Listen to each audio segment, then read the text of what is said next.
Ibu Kepala Sekolah, Bu Kasmini SPD, yang terhormat Bapak Ibu Guru SDN Bubutan 8 beserta staf yang saya hormati. Hari ini kita akan melakukan atau saya akan melakukan diseminasi tentang budaya positif yang sudah saya pelajari pada pendidikan guru penggerak angkatan 8, yaitu di modul 1.4 tentang membangun budaya positif di sekolah. Langsung dimulai saja, oke? Di sini saya akan membacakan tujuan pembelajaran pada siang hari ini. Yang pertama yaitu peserta dapat menjelaskan disiplin positif. Kedua, peserta dapat menjelaskan teori motivasi. Ketiga, peserta dapat menjelaskan keyakinan kelas. Keempat, peserta dapat menjelaskan kebutuhan dasar manusia. Yang kelima, peserta dapat menjelaskan 5 posisi kontrol sebagai guru. Yang keenam, peserta dapat menjelaskan segitiga restitusi. Sebelum kita ke kegiatan diseminasi ini, kita membuat sebuah kesepakatan kelas dulu. Jadi kesepakatan kelas apa yang akan kita buat untuk hari ini? Di sini sudah ada 1 peserta mengikuti kegiatan dengan baik.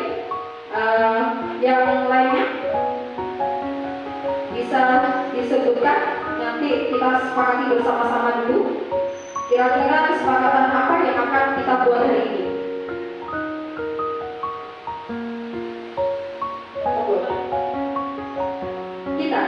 Sekarang kita posisinya yang belajar ya. Jadi kita membuat sebuah kesepakatan sebelum kita melakukan diseminasi ini dulu ya. Kita buat kesepakatan dulu.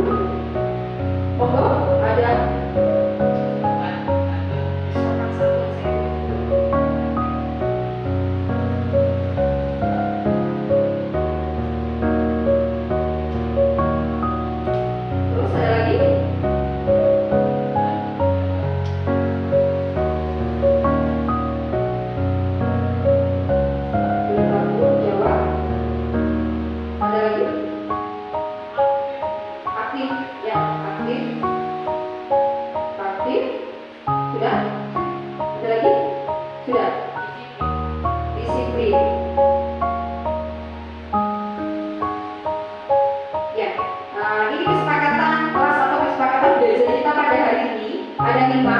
yaitu 1 peserta mengikuti kegiatan dengan baik. Setuju Ibu? Setuju. Yang kedua seorang 1. Yang ketiga bertanggung jawab. Yang keempat aktif. Dan yang kelima disiplin. Gimana, setuju semua? Setuju ya? Berarti ada 5 kesepakatan kelas kita dalam belajar hari ini.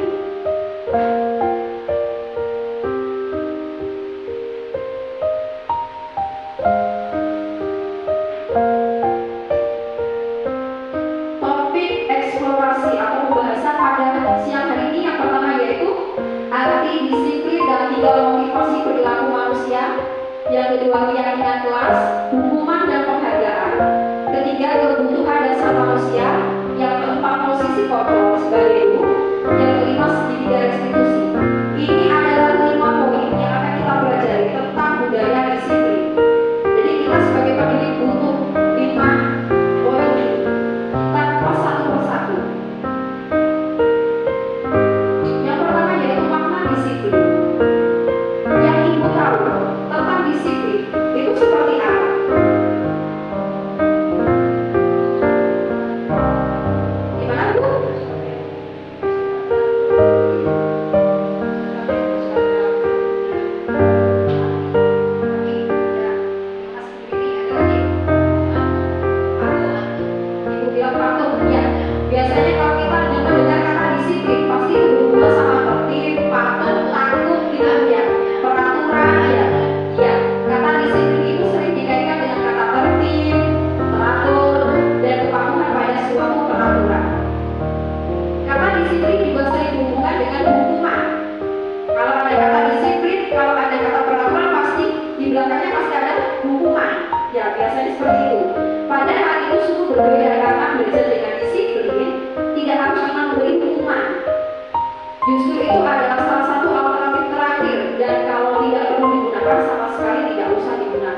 Syarat utamanya adalah harus ada disiplin yang kuat terhadap diri anak tersebut.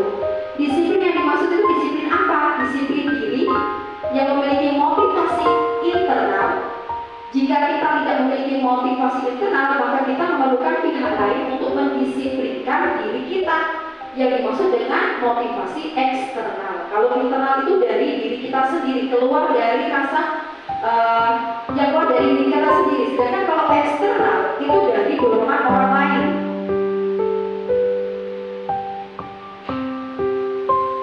Teori motivasi perilaku manusia. Kita juga belajar tentang teori motivasi perilaku manusia.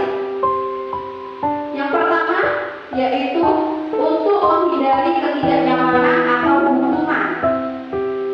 Anak ataupun kita kalau disuruh disiplin, itu pasti yang pertama itu ada, kalau menurut teori motivasi pasti ada hukuman.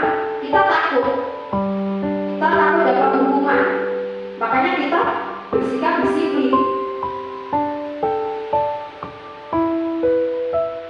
Nah, ini namanya motivasi eksternal, jadi dari orang lain. Contohnya siswa sama guru. Kalau guru sudah memberikan peraturan tidak boleh datang terlambat, kalau nanti datang terlambat disuruh pulang, itu namanya motivasi eksternal dari guru. Tapi melalui apa? Melalui suatu hukuman. Biasanya yang melakukannya itu pasti apa yang akan terjadi apabila saya tidak melakukannya. Kalau tidak melakukannya, kira-kira saya akan mendapatkan apa? Mendapatkan sanksi atau mendapatkan apa? Itu kalau menghindari ketidaknyamanan atau hukuman. Yang kedua, itu untuk mendapatkan imbalan dari orang lain, biasanya berupa reward, penghargaan. Kalau kamu nanti datangnya tepat waktu, nanti dikasih bintang sama Bu Aris. Kalau kamu nanti bisa mengerjakan tugas dapat nilai 100, nanti dapat trofi dari Bu Aris. Itu adalah sebuah imbalan atau reward. Memang anak-anak pasti akan disiplin, pasti akan berlomba-lomba untuk melakukan disiplin tersebut. Nah, itu juga termasuk dalam motivasi eksternal dari orang lain. Ada alasannya kenapa dia harus melakukan disiplin. Dan itu biasanya yang ada di pertanyaan dirinya sendiri, itu apa yang akan saya dapatkan apabila saya akan melakukannya. Kira-kira kalau saya datangnya tepat waktu, nanti saya dapat apa ya dari guru? Itu karena penghargaan. Yang ketiga, itu untuk menghargai dirinya sendiri, menjadi insan sesuai harapan kita dari dirinya sendiri. Berarti ini namanya motivasi internal.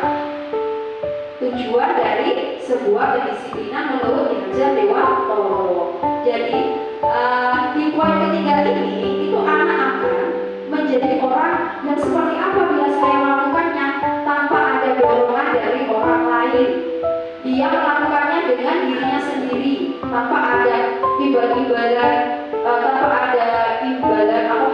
hadiah atau mendapat hukuman. Itu kalau poinnya ketiga dari dirinya sendiri. Nah, keyakinan kelas, hukuman dan penghargaan. Ibu pasti kemarin habis ada sosialisasi tentang kurikulum merdeka ya. Di kurikulum merdeka itu kita pertama masuk kelas itu biasanya kita disuruh buat apa? Buat apa? Buat sebuah keyakinan kelas. Maksudnya kita buat keyakinan kelas. Kenapa sih keyakinan kelas? Kenapa bukan peraturan? Sedangkan sebelum kita ada hukum, itu maksudnya kita buatnya apa? Peraturan kelas. Dan itu yang membuat siapa? Gurunya satu pihak, ya. Satu pihak. Tapi di sini di kurikulum merdeka kita dituntut untuk memerdekakan anak-anak. Jadi anak-anak biarkan memilih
sendiri seperti tidak memakai masker,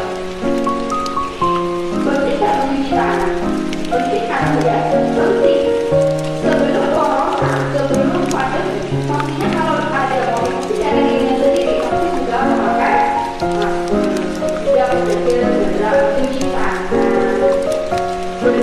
Berdasarkan karena kena pandemi, akhirnya kita membiasakan peraturan ini. Terus untuk memotivasi diri atau motivasi dari diri kita kembali ke nilai-nilai atau keyakinan lebih beberapa seseorang juga mengikuti serangkaian peraturan dari dirinya sendiri. Pasti keyakinan kelas, apa sih tadi yang dimaksud dengan keyakinan kelas? Keyakinan kelas itu adalah nilai-nilai kebaikan atau prinsip-prinsip universal yang disepakati bersama secara universal, lepas dari latar belakang suku, negara, bahasa maupun agama. Jadi, sebuah keyakinan kelas itu adalah nilai kebaikan yang dibuat bersama-sama. Kalaupun di kelas itu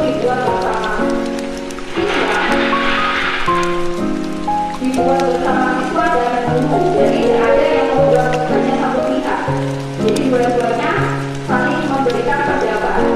Kalau menurut dosen, keyakinan akan lebih memotivasi seseorang dari dalam dirinya.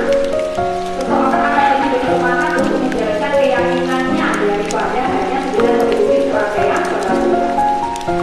Contoh, kalau peraturan pasti anak-anak takut untuk belajar, tapi kalau sudah ditegur besoknya bisa berubah lagi ya. Tapi kalau keyakinan kelas, apalagi itu dari idenya anak-anak, pendapatnya anak-anak itu saya mengusulkan untuk tidak rumit, datang terlambat atau tepat waktu. Pastinya anak karena dia pendidikannya seperti itu, keyakinannya seperti itu, pasti dia tidak akan melakukannya. Itu yang disebut dengan keyakinan kelas. Nah, bagaimana sih membentukkan keyakinan kelas itu? Pasti di sini ibu-ibu sudah jago untuk membentuk keyakinan kelas. Cuma di sini saya menyampaikan saja, keyakinan kelas itu bersifat lebih abstrak daripada aturan yang lebih rinci dan konkret. Sifatnya itu lebih bisa diterima sama anak-anak daripada untuk yang peraturan. Kalau peraturan kan mengikat, anak takut. Yang kedua, keyakinan kelas berupa pernyataan yang universal, pernyataan yang positif, yang baik. Contohnya apa? Jangan ada kalau bisa ya, kalau membuat keyakinan kelas itu jangan itu. Jadi tinggal nanti gurunya yang menuliskan di depan gitu.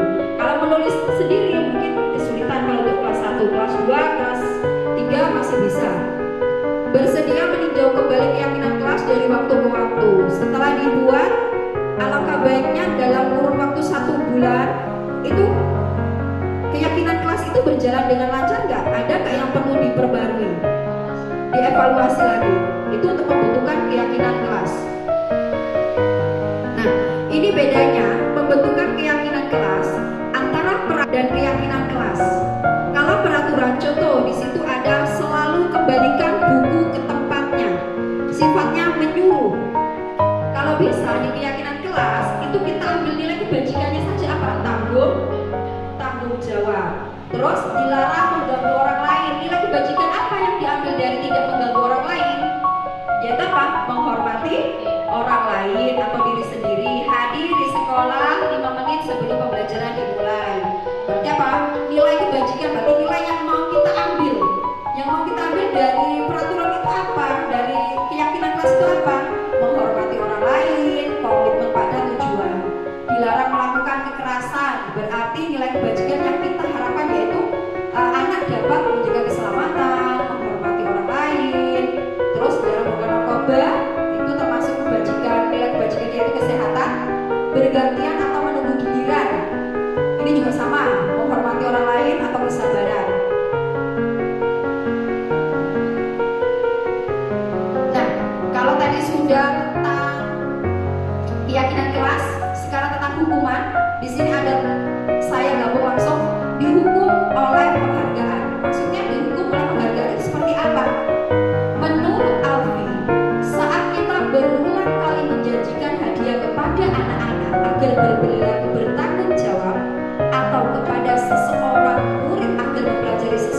yang baru atau kepada seorang karyawan agar melakukan pekerjaan yang berkualitas, kita sedang berasumsi mereka tidak dapat melakukannya atau mereka tidak akan memilih untuk melakukannya. Ini adalah pengertian dari AFI tentang penghargaan. Jadi gini Bu, kalau kita kadang kita berpikir anak ini tidak bisa mengerjakan tugasnya dengan cepat. Bagaimana kalau kita kasih penghargaan? Nah, kalau kamu nanti cepat selesainya, dikasih Bu Aris permen, gitu kan? Berarti kita kan berpikir kalau dia itu tidak mampu untuk mengerjakannya. Makanya kita memberikan reward. Padahal sebenarnya reward atau penghargaan itu bisa membuat anak semakin apa? Semakin terpuruk, semakin tidak bisa mengerjakan, tidak bisa mandiri. Nah, ini ada poin dihukum oleh penghargaan itu bisa membuat anak apa dampaknya, pengaruh jangka pendek dan jangka panjang. Penghargaan menghukum, penghargaan tidak efektif, penghargaan itu merusak hubungan. Yang dimaksud dengan penghargaan jangka panjang dan pendek itu apa? Pemberian penghargaan efektif jika kita menginginkan seseorang melakukan sesuatu yang kita inginkan dalam jangka waktu pendek. Jika kita menggunakan penghargaan lagi dan lagi, maka orang tersebut akan bergantung pada penghargaan yang diberikan serta kehilangan motivasi dari dalam dirinya sendiri. Yaitu tadi contohnya, anak tidak bisa datang tepat waktu, besok dijanjikan mendapatkan permen dari gurunya. Akhirnya dia apa? Dia akan tepat waktu, ya kan? Tapi pada suatu hari, bu gurunya lupa memberikan penghargaan permen. Anaknya kecewa nggak Bu? Kecewa kan? Akhirnya apa? Besok dia tidak akan datang lagi karena dia melakukannya hanya karena penghargaan. Itu jangka pendek dan jangka panjangnya. Pemberian penghargaan itu tidak efektif. Suatu penghargaan adalah suatu benda atau peristiwa yang diinginkan, yang dibuat dengan persyaratan. Hanya jika Anda melakukan hal ini, maka Anda akan mendapatkan penghargaan yang diinginkan. Jika saya mengharapkan suatu penghargaan dan tidak mendapatkannya, maka saya akan kecewa dan berkecil hati, serta kemungkinan lain kali saya tidak akan berusaha sekeras sebelumnya. Ya tadi seperti saya contohkan tadi, dia kalau sudah tidak mendapat kecewa, tidak mendapatkan sebuah penghargaan, pasti dia tidak akan melakukannya lagi. Jika kita memberikan seseorang suatu penghargaan untuk melakukan sesuatu, maka kita harus terus-menerus memberikan penghargaan itu jika kita ingin orang tersebut meneruskan perilaku yang kita inginkan. Tiap hari bu gurunya harus kasih permen. Soalnya kenapa? Karena dia mendapatkan motivasinya dari eksternal, bukan dari internal, dari dirinya sendiri. Penghargaan merusak hubungan. Ketika seseorang diberi penghargaan atau diberi pujian di depan orang banyak, maka yang lainnya akan merasa iri karena dia tidak diberikan penghargaan.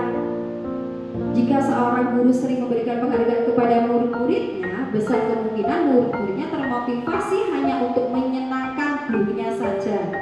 Mereka tidak akan bersikap jujur kepada guru tersebut. Penghargaan menciptakan persaingan di dalam kelas, dan persaingan menciptakan kecemasan. Mereka yang percaya bahwa mereka tidak memiliki kesempatan untuk mendapatkan penghargaan akan berhenti mencoba. Jadi ini merusak hubungan dalam satu kelas. Kita nggak apa-apa sih memberikan penghargaan, tapi kalau bisa jangan selalu diberikan penghargaan. Anak-anak, hari ini Bu Aris akan memberikan sebuah tes, memberikan sebuah kuis. Kalau kalian nanti dapat nilai 100 betul semua, Bu Aris akan memberikan 1 bintang kepada kalian. Akhirnya si A, si B, si C mendapatkan nilai 10. Dikasihlah bintang sama Bu Aris. Yang lainnya karena hanya salah satu, pasti mereka akan merasa apa? Kecewa. Kedua, mereka akan berusaha lagi, tapi ternyata mereka masih belum bisa. Akhirnya kecewa, yang dapat itu saja. Nah, inilah penghargaan merusak hubungan. Jadi di dalam kelas pasti ada persaingan. Anak-anak pasti akan merasa tidak suka sama siswa yang pintar tadi, ya kan? Dan yang pintar tadi juga akan merasa kamu nggak bisa, aku nggak mau berteman dengan kamu lo nggak bisa, kamu nggak boleh ada di kelompokku. Nah, penghargaan menurunkan kualitas. Pengamatan dilakukan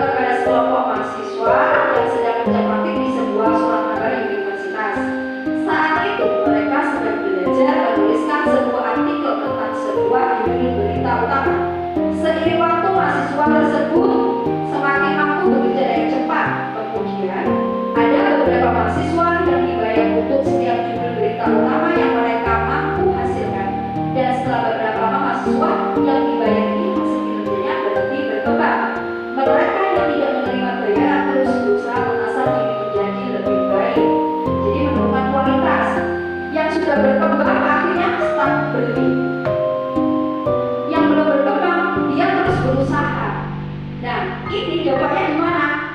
Dampaknya yang menurunkan kualitas itu yang sudah berhasil. Akhirnya mereka bosan. Mereka bosan dengan kondisinya seperti itu. Akhirnya mereka tidak akan menambah kualitas kerjanya lagi.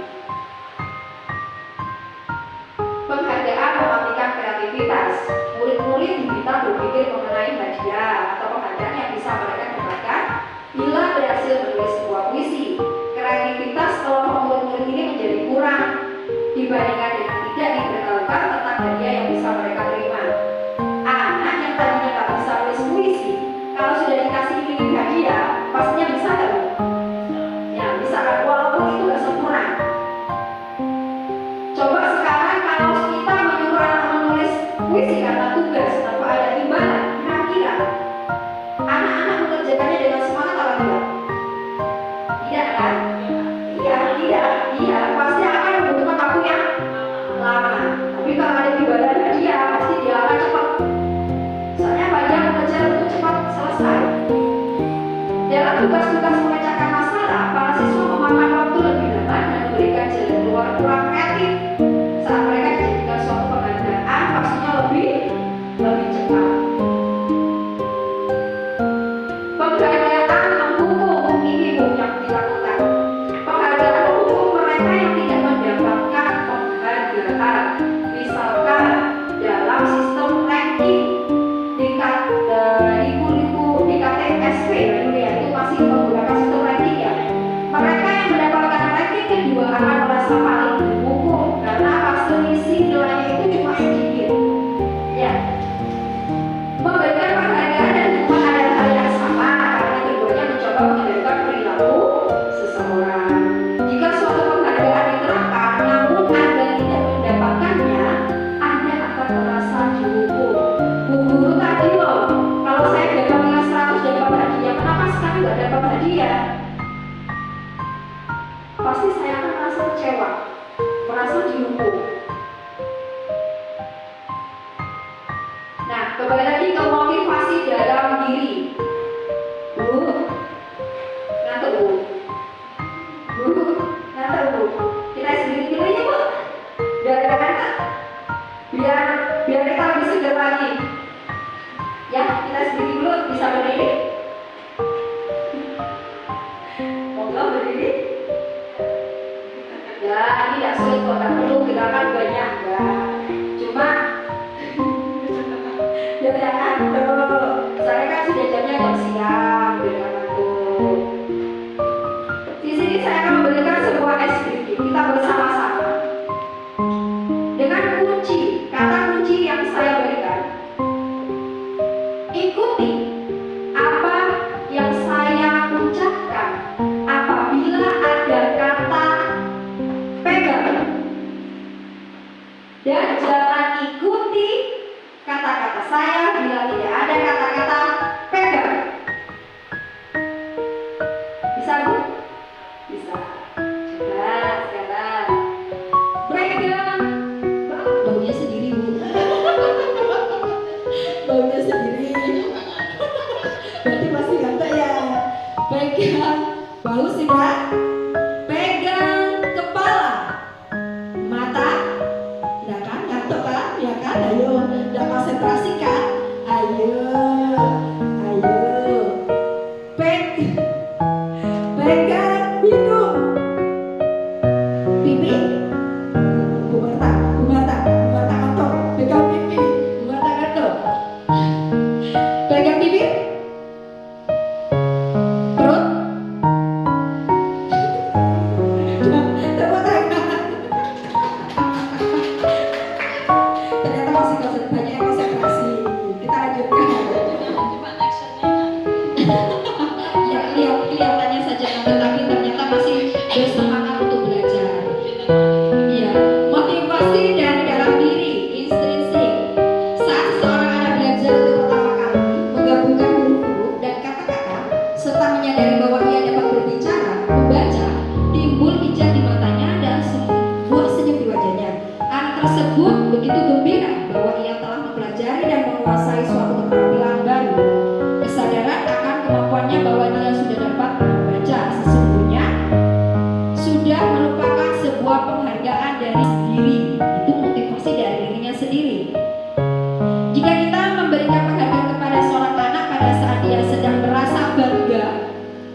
sudah dirasakan secara alamiah. Jadi kalau bisa, pada saat anak itu bisa menulis di kelas 1 contohnya, Bu Guru, saya bisa menulis huruf A. Kalau bisa, Bu Guru jangan memberikan reward dulu, maksudnya itu pinter kamu dapat bintang dari Bu Aris, jangan, biar dia merasa senang dulu. Kalau dia sudah merasa senang, baru nanti yang kedua, ketiga baru kita berikan motivasi tersebut.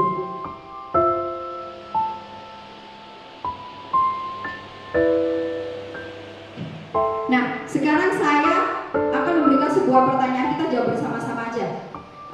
Tentang hukuman dan konsekuensi. Kalau di keyakinan kelas itu tidak ada hukuman, adanya konsekuensi. Jadi apa yang dia lakukan mendapatkan konsekuensi, bukan hukuman.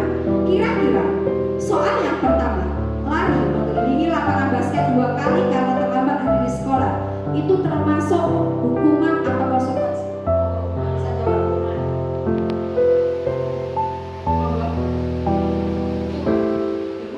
Baca dulu, dibaca dua soal nggak apa-apa. Habis itu dijawab. Yang pertama, Ya, saya coba jawab. Lari mengelilingi lapangan basket 2 kali karena terlambat di sekolah merupakan hukuman. ya. Yang kedua, Membersihkan coretan yang dibuatnya di meja tulis sebagai satu konsekuensi. konsekuensi, ya. Murid diminta untuk push up 15 kali karena tidak menggunakan masker ke sekolah merupakan hukuman. Kan? Menggantikan kertas tugas teman yang melanjutkan adalah Konsekuensi. Oke, David. Lanjutkan. Berjemur di lapangan basket beberapa siang karena terlambat dengan teman. Murid diminta bertelanjang kaki sepanjang kaki karena tidak menggunakan sepatu aman hitam sesuai peraturan sekolah. Hukuman. Terus, ya nanti kita lihat jawabannya bersama-sama. Terus, yang satu. Berdiri di depan kelas sambil mengangkat satu kaki karena tidak bisa menjawab pertanyaan hukuman. Ya, terima kasih. Beri tepuk tangan, Bu. Dari Bu Rini dan Bu Devi tadi sudah menjawab mana yang termasuk hukuman dan konsekuensi. Bu, hukuman itu berarti sifatnya apa? Apa? Menghukum, berarti membuat jerah anak-anak. Walaupun itu tanpa ada hubungannya sama apa yang dia lakukan, itu hukuman. Kalau konsekuensi itu adalah apa? Iya, tanggung jawab dari apa yang dia lakukan, berarti ada hubungannya sama apa yang dia lakukan. Contoh, lari mengelilingi lapangan basket 2 kali karena terlambat dari sekolah, termasuk hukuman atau konsekuensi? Hukuman. Karena apa? Karena dengan anak terlambat dari sekolah, kalau sudah mendapatkan hukuman lari, apakah mereka tidak akan mengulangi lagi? Mengulangi lagi kan? Dan ada nggak keterkaitannya antara terlambat sama disuruh lari? Nggak ada kan? Dan itu juga tidak ada pengaruhnya sama anak saat dia terlambat kan? Berarti itu hukuman. Ya. Yang kedua, membersihkan coretan yang dibuatnya di meja tulis.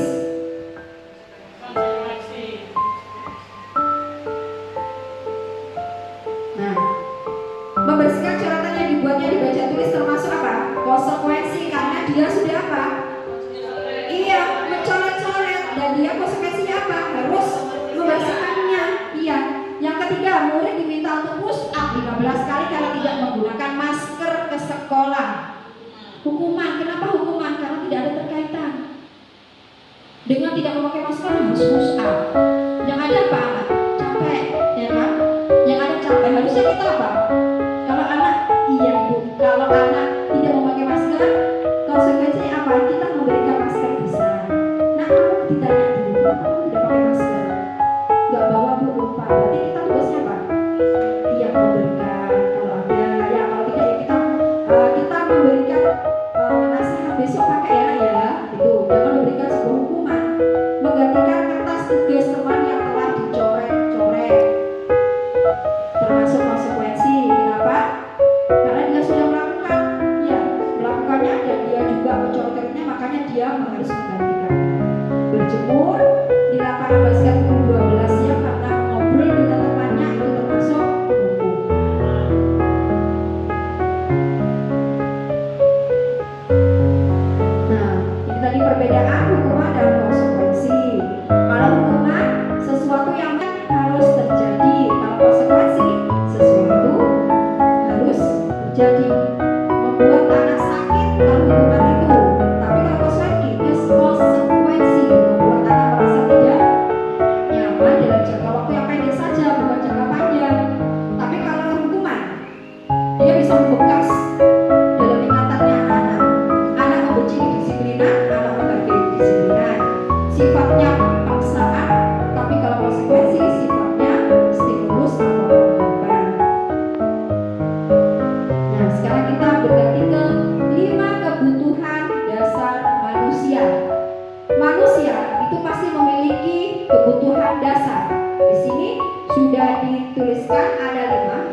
berhubungan sama harga diri, keinginan untuk dianggap, terus berprestasi, diakui.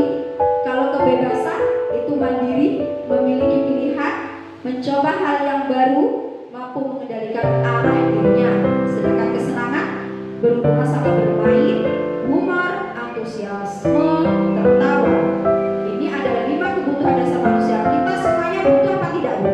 Butuh. Butuh. Kita tidak hanya butuh bertahan hidup saja, tapi kita juga butuh kasih sayang, butuh diterima, juga butuh kesenangan, kebebasan. Jadi 5 dasar ini perlu atau butuh sebagai manusia kita. Nah, di sini ada sebuah kasus kebutuhan dasar manusia.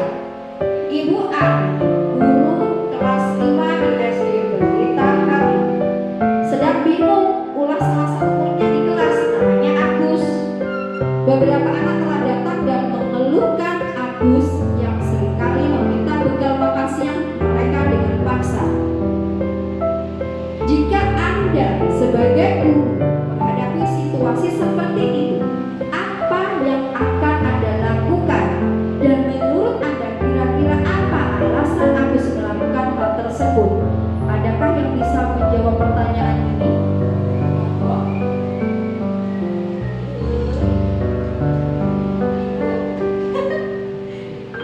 Saya coba nih. Ya, bukan, Bu.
Bagaimana kalau kamu diperlakukan seperti itu? Apa kamu merasa istilahnya sakit hati atau gimana?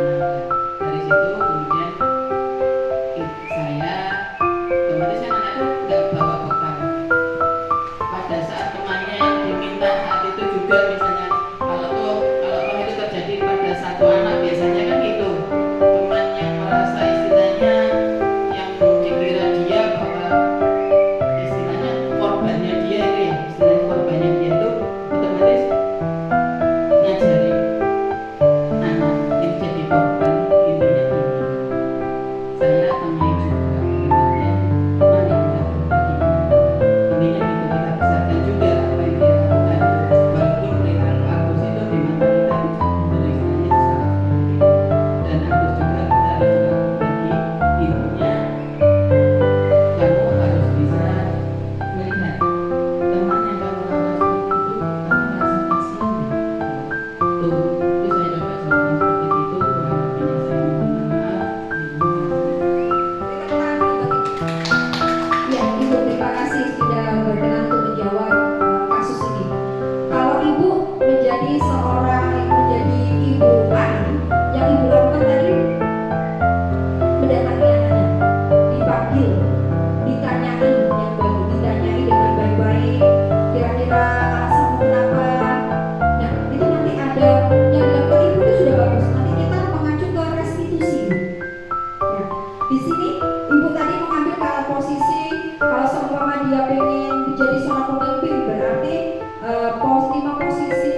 apabila jawaban Agus karena ia lapar dan orang tuanya tidak membawakan bekal, berarti posisi kebutuhan dasarnya yang perlu dipenuhi adalah bertahan hidup karena dia lapar, makanya dia meminta ke temannya. Yang kedua, apabila jawaban Agus itu karena senang temannya menjadi perhatian dia, berarti kebutuhan yang perlu dipenuhi yaitu kebutuhan cinta dan kasih. Nah, yang ini dikatain tadi, kalau Agus merasa hebat karena temannya jadi takut dan menuruti keinginannya, berarti kebutuhannya itu adalah sebagai penguasaan.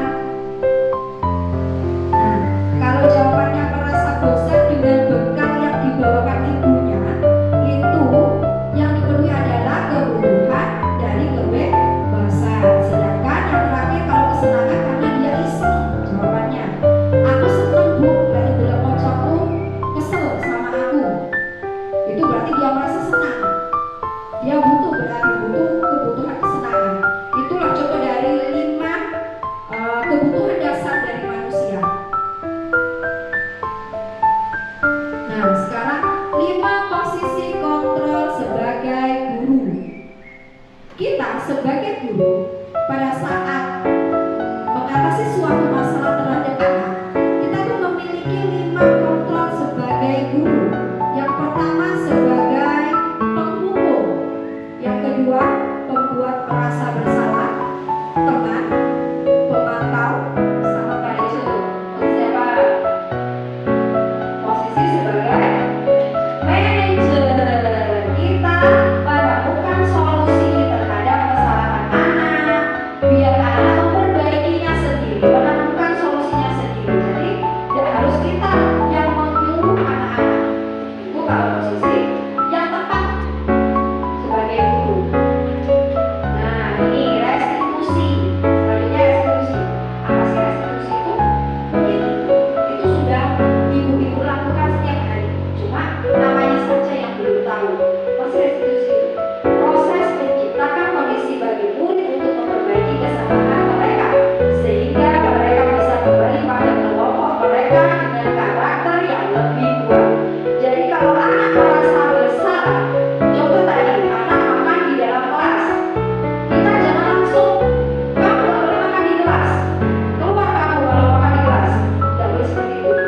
Kita harus melakukan restitusi, ditanya baik-baik, pasti anak itu memiliki alasan kenapa dia makan di kelas.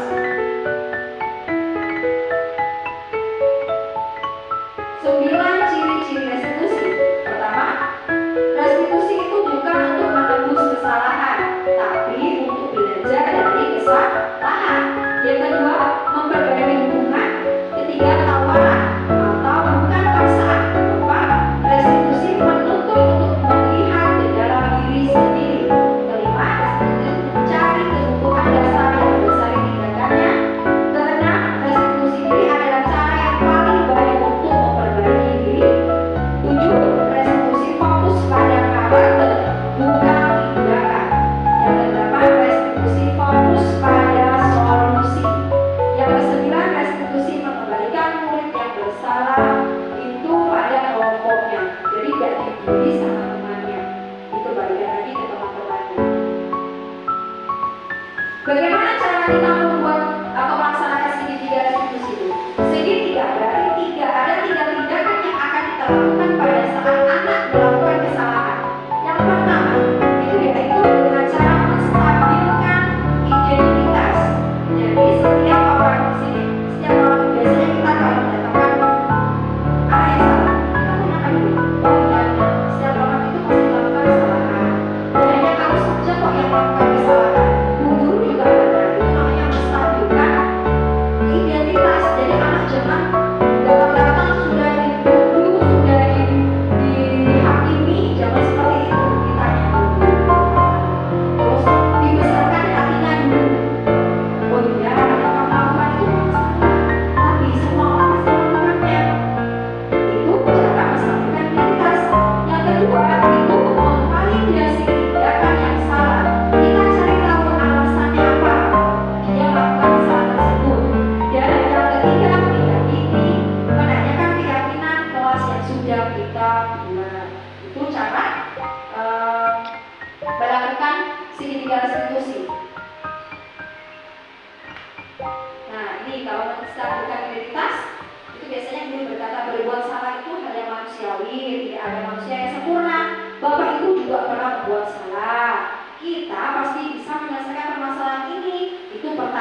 menstabilkan identitas. Yang kedua, variasi tindakan yang salah. Itu biasanya kita memberikan pertanyaan, kamu bisa saja kamu melakukan kegiatan lebih buruk, tapi kamu tidak melakukannya itu. Apa yang penting bagi kamu? Apa kamu memiliki alasan kenapa kamu berbuat salah seperti itu? Yang terakhir, menanyakan keyakinan. Kalau anak sudah menjelaskan alasannya, baru kita menanyakan keyakinan. Contoh tadi, anak yang umpama di dalam kelas, kira-kira keyakinan kelas apa yang sudah kamu langgar? Kalau sudah tahu, ini ada contohnya. Bisa dilihat, ini contoh penerapan segitiga institusi yang sudah saya laksanakan di dalam kelas saya.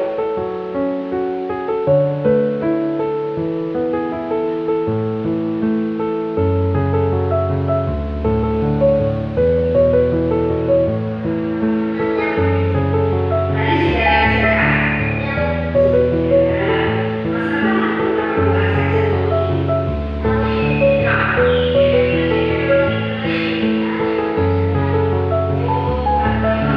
sudah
Makasih. Ayo